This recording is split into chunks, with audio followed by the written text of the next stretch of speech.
El día de hoy les tengo la verdadera historia del maníaco del Parque Pitsbesky. Es una historia realmente grotesca, parecida sacada de fábulas o mitos urbanos, pero es real. Comencemos.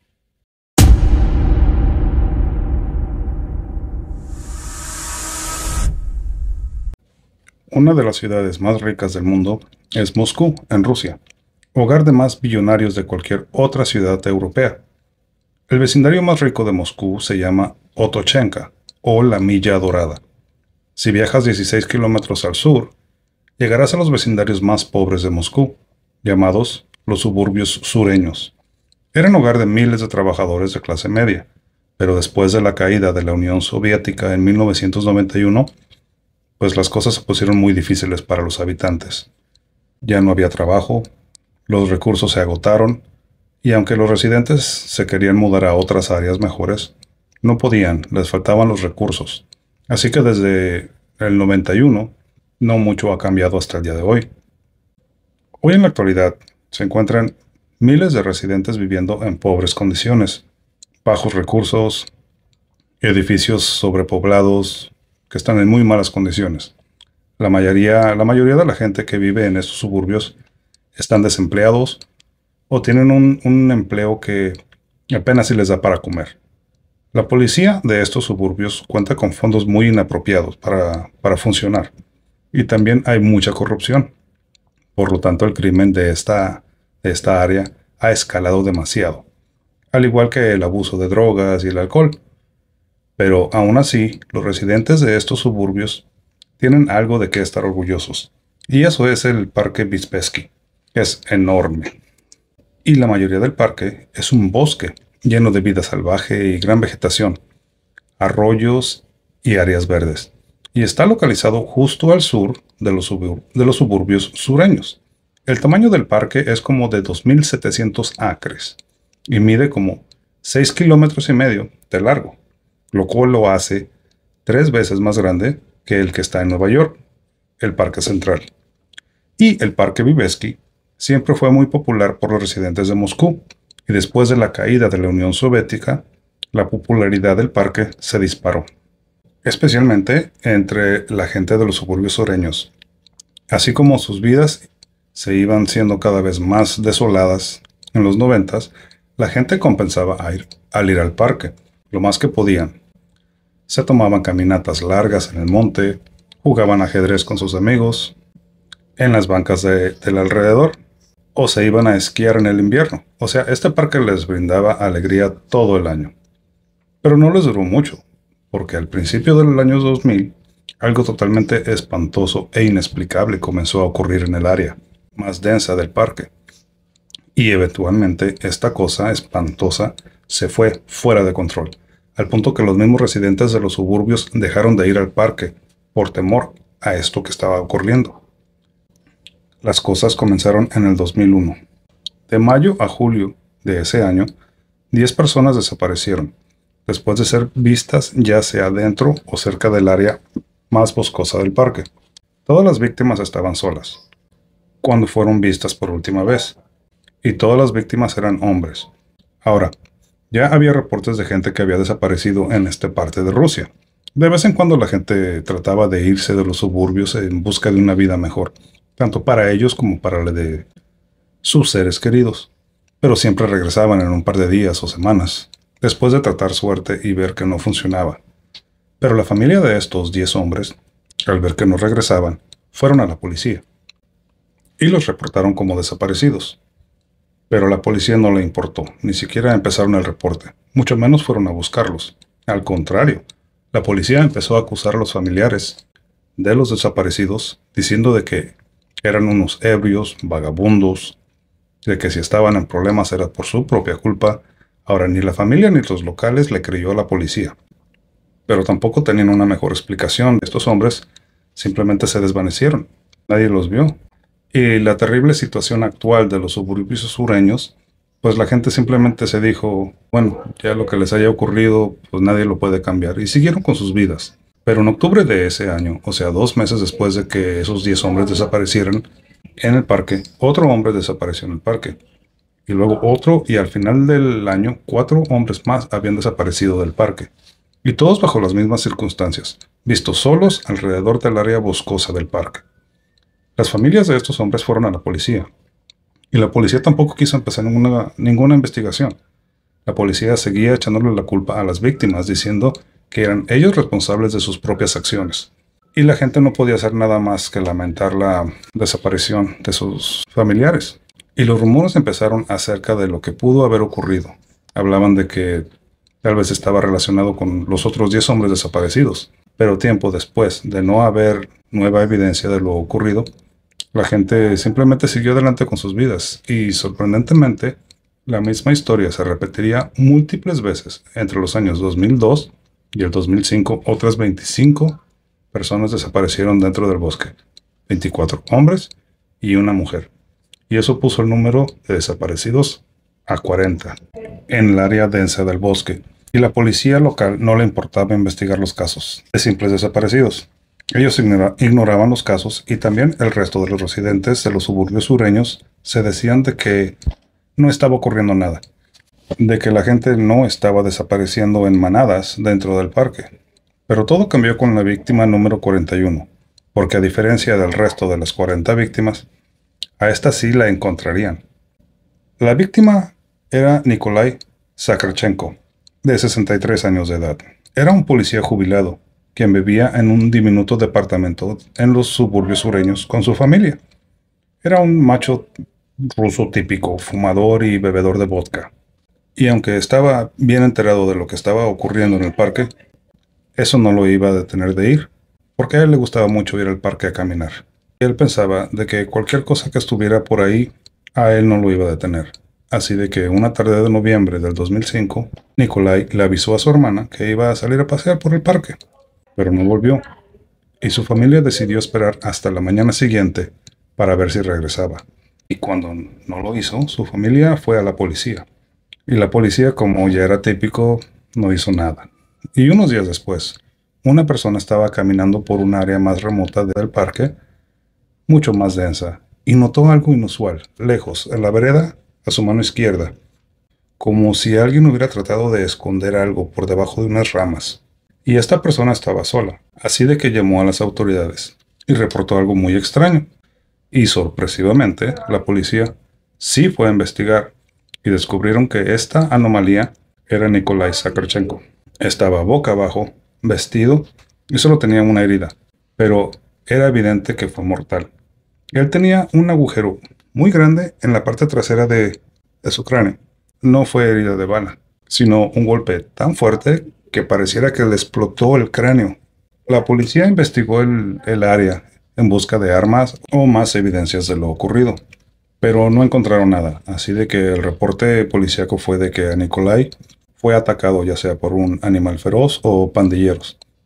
De quien fuese quien lo atacó desprevenidamente, basado en la locación de la herida.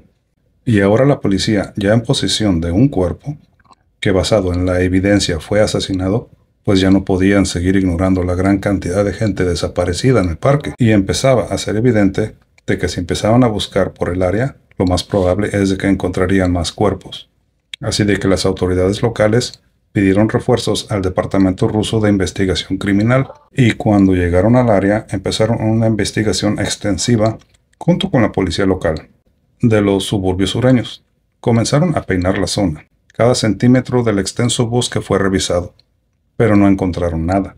Y al mismo tiempo de que la búsqueda se llevaba a cabo en el parque, la noticia de Nikolai se fue esparciendo y haciendo famosa entre los suburbios, y la gente comenzó a asustarse. Antes de esto, la gente no le tenía miedo al parque, eran solo leyendas, porque no había evidencia. La gente pensaba que tal vez sí solo eran vagabundos o borrachos los que se desaparecían. Pero con el descubrimiento del cuerpo de Nikolai y la manera de cómo fue asesinado, eso despertó el temor de los locales. Así de que los residentes de los suburbios sureños dejaron de visitar el parque por temor de lo que estaba ocurriendo. Hasta le decían a sus niños de no ir al parque, por temor de lo que pasaba. Y tanto era el miedo de lo que pasaba que la gente le dio un nombre a este fenómeno. Lo nombraron el maniático del parque Vitsevsky. Y sin importar la cantidad de policía, ni la mala fama de los mismos vecinos tratando de alejar a la gente del parque, la gente seguía desapareciendo dentro de este inmenso parque. Desde el descubrimiento del cuerpo de Nikolai en noviembre del 2005 a abril del 2006, se descubrieron 10 cuerpos adicionales, de la misma manera como le ocurrió a Nikolai. Las familias de las víctimas los reportarían extraviados, y los cuerpos serían encontrados días después, de la misma manera, con su ropa puesta y con una gran herida en la nuca. Y a diferencia de Nikolai, 9 de estas víctimas serían encontradas con botellas de vidrio atascadas en el agujero de la nuca, indicando de que esta era obra humana y no animal. Y para ese entonces, ya casi nadie entraba al parque. Todos ya se decían que obviamente había un asesino en serie suelto por el parque. Pero aún así, había mucha gente necia que seguía yendo al parque, y uno de ellos era Alexander Pichushkin, de 32 años de edad. Él nació en los suburbios sureños y vivía con su familia en el mismo pequeño departamento que lo vio nacer. Pero la vida de Alexander fue un poco más difícil que el resto de sus amigos. Cuando tenía tan solo 4 años de edad, se cayó de un columpio. A la caída no le causó daño, pero cuando él se estaba levantando, el columpio regresó y lo golpeó en la parte frontal de su cara. Le dio un golpe muy fuerte y le causó daño cerebral, pero su familia, como el resto de los sureños, eran de bajos recursos. No le pudieron dar la atención médica necesaria, así de que Alexander terminó siendo un poco lento con sus habilidades mentales. Y tiempo después, cuando empezó la escuela, el resto de los niños se burlaban de Alexander por ser un poco retrasado, y para cuando Alexander llegó a la preparatoria, él seguía sin tener amigos y se sentía miserable. Pero su abuelo, que vivía en el mismo edificio, cuando veía esto, pues decidió tomarlo bajo su brazo. Le pidió que viniera a visitarlo y le enseñó a jugar ajedrez. Cuando le estaba enseñando las reglas del juego, que son un poco complicadas, es como si alguna porción de su cerebro se haya abierto, algo que nunca había ocurrido con Alexander. De inmediato absorbió las reglas del juego y se hizo un maestro del ajedrez casi de la noche a la mañana. Con un par de días de haber aprendido a jugar, ya le ganaba a su abuelo casi siempre que jugaban. Y su abuelo se alegró tanto de su nieto, se sentía tan orgulloso de Alexander, que decidió llevarlo al parque Vitsevsky, donde se juntaban montones de gente y viejitos, maestros del ajedrez, a jugar todo el día en unas bancas del parque. Y cuando Alexander llegó a jugar con ellos, les ganaba casi a todos. Y los viejitos le tomaron mucho cariño y respeto cuando se enteraron que le hacían bullying en la escuela. Le dijeron que no importara lo que estaba ocurriendo allá afuera, que Alexander siempre sería bienvenido en el parque. Y para Alexander eso fue como el mejor momento de su vida. Finalmente se sentía aceptado y se sintió muy contento por eso. Y al pasar de los años, él seguía frecuentando el parque, aún años después de la muerte de su abuelo. Alexander iba al parque a jugar ajedrez casi todos los días, incluso cuando la gente empezó a desaparecer en el parque. Alexander seguía yendo a jugar con los viejitos, que también seguían yendo al parque, incluso después de que cuerpos de víctimas eran descubiertas. No les importaba. La madre de Alexander le explicaba el tipo de riesgo en el que se ponía al ir al parque. Ella pensaba de que Alexander no entendía la seriedad del asunto, y no importaba cuántas veces le suplicaba que no fuera a jugar ajedrez, él simplemente le respondía diciendo, mamá, voy a estar bien, no te apures, y siempre se iba a jugar. En abril del 2006, Alexander ya tenía 32 años de edad. Trabajaba para una tienda de comestibles, reabasteciendo los anaqueles. Y para ese entonces ya había como 50 desaparecidos en el parque, del cual 10 cuerpos se habían encontrado. Y el 12 de ese mes, Alexander llegó a su trabajo y vio una nueva empleada que nunca había visto. Se le hizo muy atractiva, y aunque Alexander era un campeón en el juego de ajedrez, pues no contaba con el mismo valor hacia las mujeres.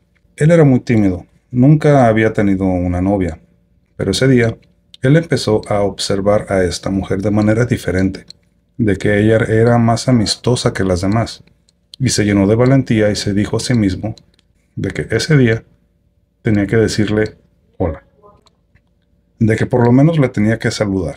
Y durante todo su turno laboral, él la observaba tratando de llenarse de valor para invitarla a salir.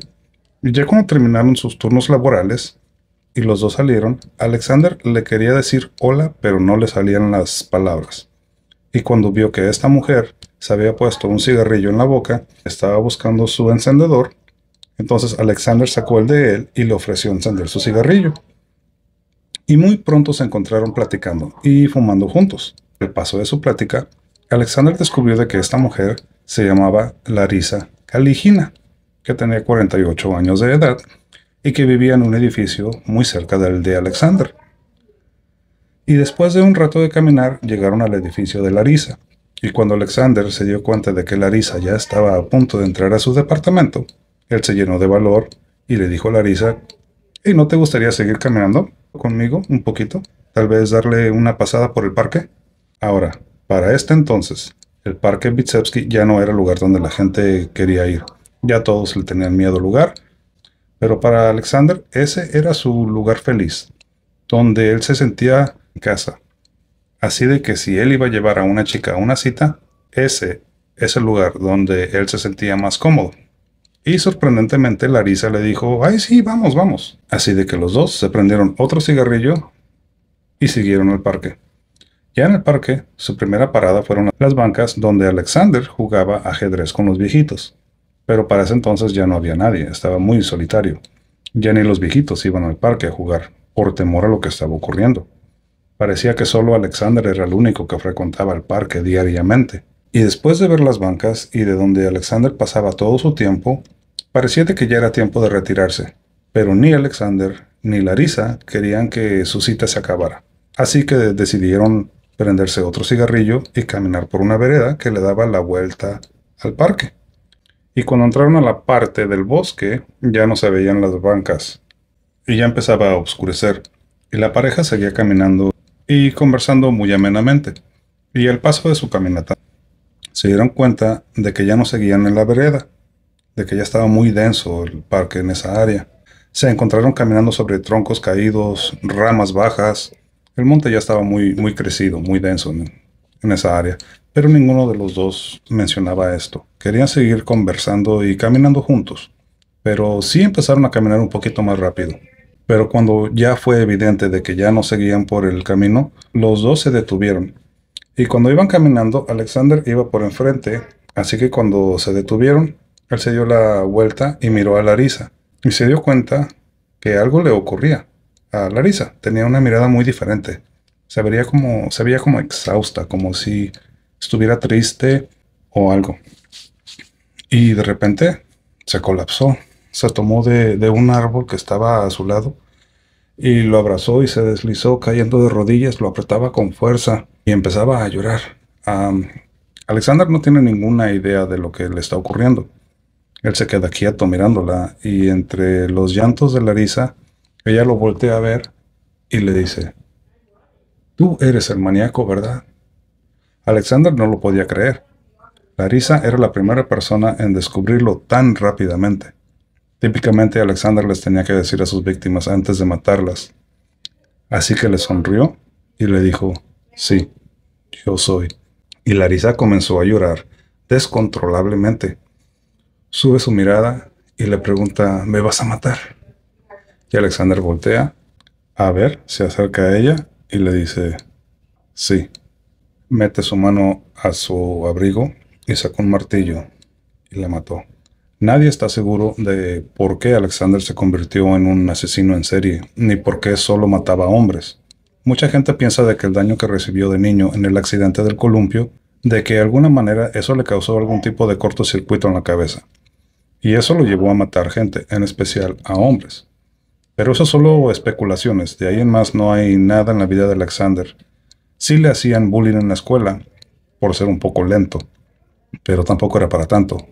En el año 1992, cuando tenía 18 años de edad, le dieron unas ganas de matar a alguien y decidió llevarlo a cabo. Le contó esto a su mejor amigo de nombre Mikhail Otichuk y de sorpresa, Mikhail le dice a Alexander: yo también quiero matar a alguien. Hagámoslo juntos. Así que un par de días después, los dos se encontraron en el parque Vitsevsky y se fueron a caminar por el área del bosque en busca de su víctima. Y en lo que están caminando y buscando, Alexander está muy excitado. Él está listo y al mismo tiempo se da cuenta de que Mikhail no lo está.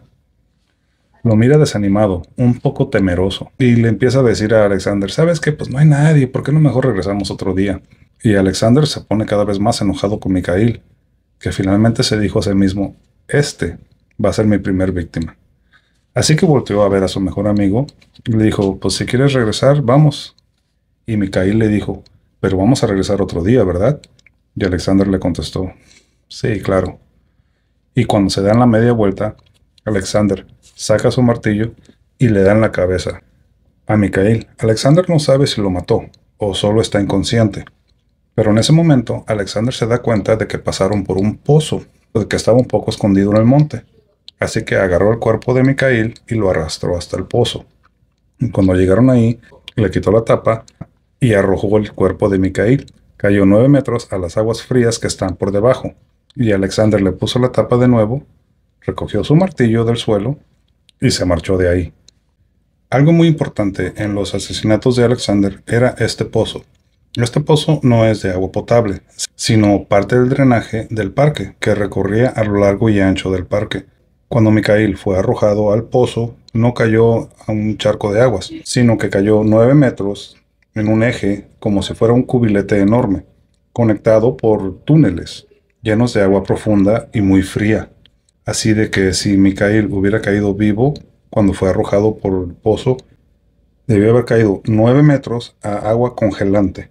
Después de que Alexander le hubiera puesto la tapa al pozo, Mikhail se hubiera encontrado en total obscuridad y sin manera de salir, porque ese sistema de drenaje no cuenta con escaleras. Y como es un sistema de drenaje, tiene muchos otros pozos y túneles conectados, así de que cuenta con una corriente fuerte de agua.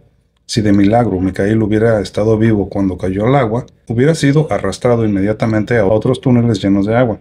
Así de que no sabemos si Mikhail murió por el martillazo o por ahogamiento. Alexander esperó casi 9 años en volver a matar, y cuando comenzó otra vez, ya no pudo parar.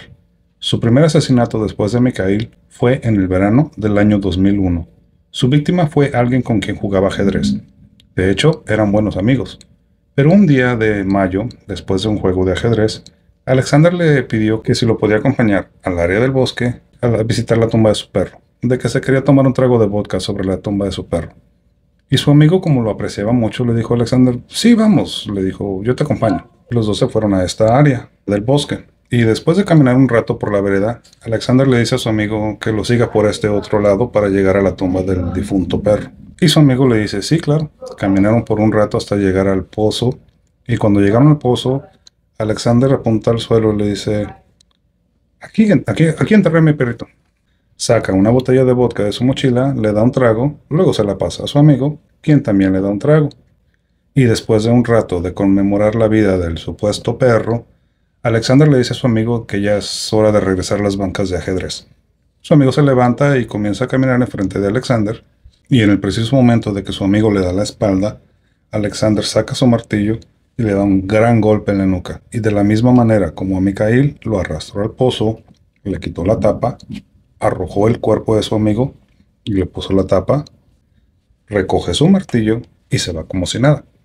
Y Alexander continuó atrayendo a sus víctimas al mismo pozo, y todas sus víctimas eran personas que él conocía, eran sus vecinos, sus amigos del ajedrez, era gente con la cual él tenía algún tipo de relación. Después, en los reportes, se dio a conocer de que ese era el tipo de víctimas preferido de Alexander. A él le gustaba conocer a quién iba a matar, de que lo hacía sentir poderoso. Pero no todas sus víctimas que fueron arrojadas al pozo murieron. Resulta de que las víctimas número 16 y 17, quienes fueron una señora embarazada y un niño de 13 años de edad, después de haber sido golpeados con el martillo y ser tirados al pozo, la ropa de ellos se atoró en las paredes como con un gancho, que los detuvo de caer esos 9 metros al agua helada. Y de alguna manera Alexander no se dio cuenta. Él solo le puso la tapa y, como siempre, pensaba que ya estaban muertos. Pero no fue así. Después de que las víctimas recuperaron su conciencia, pudieron escalar por el eje del pozo. Ambas víctimas sobrevivieron, ambas víctimas fueron a la policía, ambas víctimas identificaron de manera positiva quién fue su atacante. Dijeron, es Alexander. Pero a la policía no le importó. Al contrario, la policía le dijo a ambas víctimas de que si no retiraban los cargos y los dejaban en paz, ellos mismos los iban a arrestar, que les iban a inventar algún tipo de cargo y que los iban a meter a la cárcel. Y pues Alexander se salió con la suya. Las víctimas resultaron siendo intimidadas por la misma policía para permanecer en silencio. Y eso llevó a que Alexander cometiera decenas y decenas de asesinatos. En abril del 2006, después de que Alexander le confesara a Larissa de que él era el maníaco, caminó hacia su espalda mientras ella seguía abrazada del árbol. Sacó su martillo y le dio un gran golpe en la nuca. Y cuando ella cayó al suelo, Alexander le dio repetidos golpes en la nuca con el martillo. Después sacó una botella de vodka y se la enterró en el agujero. Y se fue de ahí. Meses después, Alexander se llevó otra víctima, de nombre Marina, al parque. Ella tenía 35 años de edad y se conocieron en la tienda donde trabajaba. A ella la contrataron para reemplazar la posición de Larissa y Alexander la invitó a caminar. Antes de empezar su caminata al parque, lo cual sugirió Alexander, Marina le dijo que tenía que avisarle a su hijo dónde iba a ir. Fueron a su edificio y Marina entró a su depa. Le dejó una nota a su hijo diciendo a dónde iba a ir y con quién iba a estar. Incluso le dejó el nombre y el número telefónico de Alexander. Después bajó Marina y los dos se fueron a caminar. Pero Alexander sabía que si mataba a Marina, lo cual era su intención, la policía daría con él sin duda alguna. Él sabía la información que contenía la nota. Para ese entonces la policía ya estaba haciendo su trabajo, investigando las desapariciones del parque, y de que si ellos obtenían la nota, darían con él sin duda. Así de que él no sabía qué hacer. Pero en lo que más caminaban en el bosque, decidió matarla de todos modos. Y mucha gente piensa de que Alexander lo hizo específicamente para ser detenido, no porque él quería proteger a la gente de sí mismo, pero porque buscaba fama y reconocimiento de lo que había hecho. Esta teoría es basada a la víctima número 41. Después de asesinar a Nikolai, Alexander dejó de arrojar sus víctimas al pozo, y no solo dejaba los cuerpos tirados por ahí, sino los recargaba en árboles, los ponía en posiciones como si fueran accesorios, y les enterraba las botellas de vidrio se las enterraba en el agujero que les dejaba en la nuca, indicando de que él quería que la policía lo descubriera. De esa manera, él recibiría todo el crédito que él pensaba que merecía. Y cuando la policía arrestó a Alexander, revisaron su departamento y encontraron un cuaderno, una libreta, y dentro de él estaba un tablero de ajedrez. Ahora, un tablero de ajedrez cuenta con 64 cuadros, pero el de Alexander tenía 62 cuadros marcados. Y él le dijo a la policía de que este era su marcador, como su tarjeta de marcación. Ahora, dos de esas víctimas sobrevivieron, las víctimas número 16 y 17, la mujer embarazada y el joven de 13 años. O sea que en realidad contaba con 60 asesinatos. Y Alexander se mostró muy cooperativo con la policía y les daba explicaciones detalladas de cada asesinato, todo de lo que se podía acordar, incluyendo el tópico de conversación que tuvo con cada víctima. Él recreaba los asesinatos para la policía y les contaba lo que él sentía y pensaba después de cada atrocidad. Y era evidente que Alexander se deleitaba con la atención que la policía le brindaba, y también era evidente de que le encantaba hablar de sus asesinatos. Pero al final de los hechos, la policía solo consiguió suficiente evidencia para levantar cargos de 49 asesinatos, no 60. Y cuando Alexander se enteró de esto, se sintió muy decepcionado. E incluso le pidió al juez de que si podía obtener crédito por las otras 11 víctimas para poder mantener su marcador en 60. Y el juez le dijo no. Y durante su juicio, Alexander fue considerado ser una amenaza tan grande que lo mantuvieron dentro de una jaula de vidrio por la duración del juicio, y no mostraba remordimiento. De hecho, parecía que disfrutaba escuchar lo que había hecho. Y al final del juicio le dieron la pena máxima bajo el Código Penal ruso actual, que era vida perpetua sin posibilidad de libertad condicional, y de que los primeros 15 años de su sentencia fueran en completa y total confinamiento solitario, o sea, aislado de cualquier interacción con otro ser humano las 24 horas del día y sin objetos en su celda. Nada. Alexander sigue con vida el día de hoy y sigue en confinamiento solitario. Bueno, eso fue todo por el día de hoy. Si les gustó, no se olviden de darle like y suscribirse. Hasta la próxima.